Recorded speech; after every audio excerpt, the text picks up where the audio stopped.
Fiddle 101, a class for the beginner. Let's jump right in. Hi there!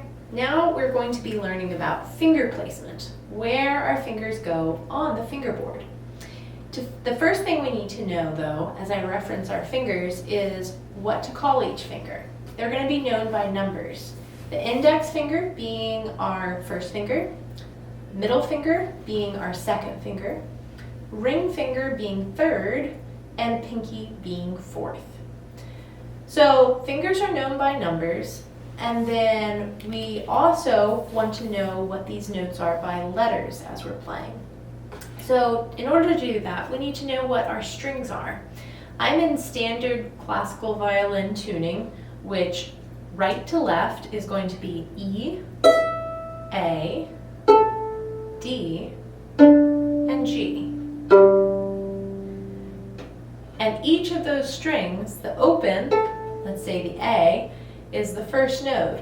When I come up to put my first finger down, I'm going to be going up one letter. So the first finger on the A string becomes my B note, and so on and so forth. So to place our fingers on the fingerboard, we're going to want to make sure that we're coming in contact with the very tip of our finger against the string. So I'm not flattening my finger like this to press against the pad of my finger, but it's my tip of the finger. It's almost you have to keep your fingernails very short as a fiddle player so that they're not cutting into the string. But if my fingernail was long, it would actually be the nail even coming down in contact with the string. So nice and tips of your finger are what we're placing with. And to the point that I actually have this tunnel that I'm creating with my fingers as I'm playing. I'm going to turn my fingers around so you can see like so. That creates a space so that if I were to pluck, say, this E string, even though all of my fingers are placed on the A string, they're not covering up that E string and deadening the sound. So creating a tunnel with your fingers and landing on the tips of your fingers, that's really important. And then the great struggle of playing the fiddle is, where do my fingers go?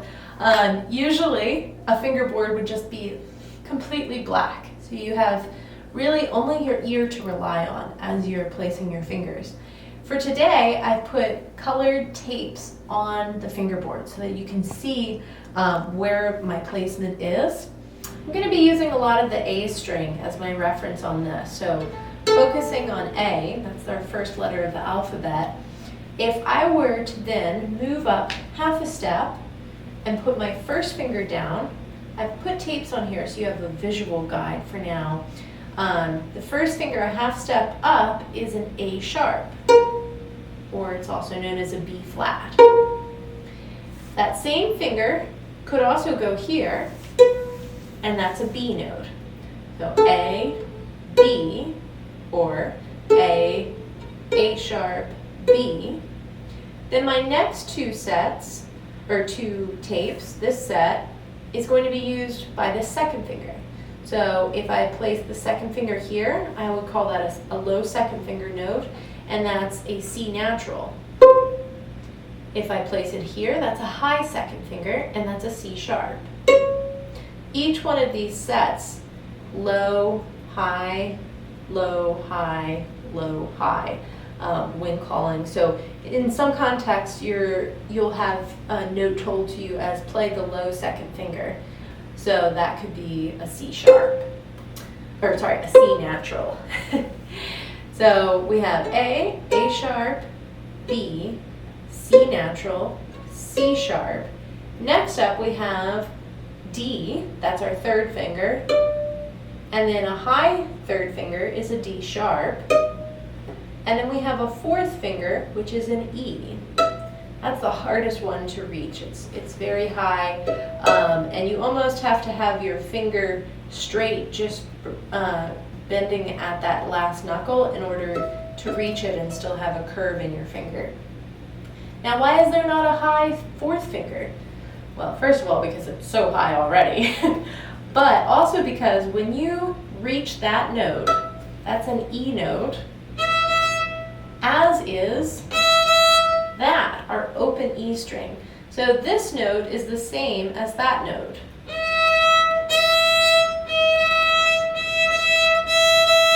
When they're in tune, at least.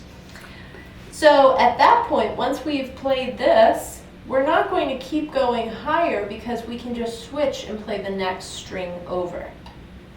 So on this fingerboard, it's showing all of the half steps, but typically when playing in a key, playing a specific scale, we're not going to play every single half step. So for today, I want us to learn how to play an A scale. So the notes on that are going to be open A, the B note, which is the higher of the two first fingers, the C sharp, which is the higher of the two second fingers, the D note, which is our the lower of the two third fingers, and then E, which could either be played here, but in this case we're just going to make it easy and go over to the open E. And then what's the letter after E? F. So coming to the higher of the two first fingers, that's our F sharp note actually, which is what we use in this scale. Higher of the two second fingers, that's our G sharp. And then when we place our third finger here, there's no letter H in the musical alphabet. Once we get to G, it goes right back to A. So that means that this third finger, lower third finger on the E string, is our A note. And that scale then goes all the way from A to A. Let's try and play that together now. We have A, B, C sharp, D, E, F sharp, G sharp, A. And when you're comfortable playing that, try and play it backwards. Do A, G sharp, F sharp, E, D, C sharp, B, A.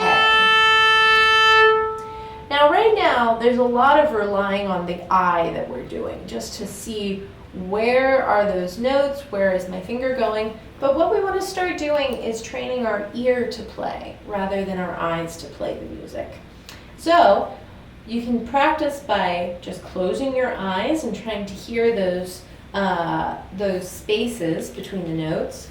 A, B, C sharp, D, E, F sharp, G sharp, A, G sharp, F sharp, E, D, C sharp, B, A. Another really good practice for you as you're training your ear is to have some sort of reference point, so you need a note to hold everything against. So in this case, as I'm walking up the A string, I am also going to pull my bow on the E string.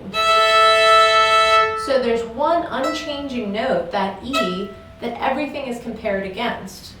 A against E, B against E, C sharp against E, and D against E.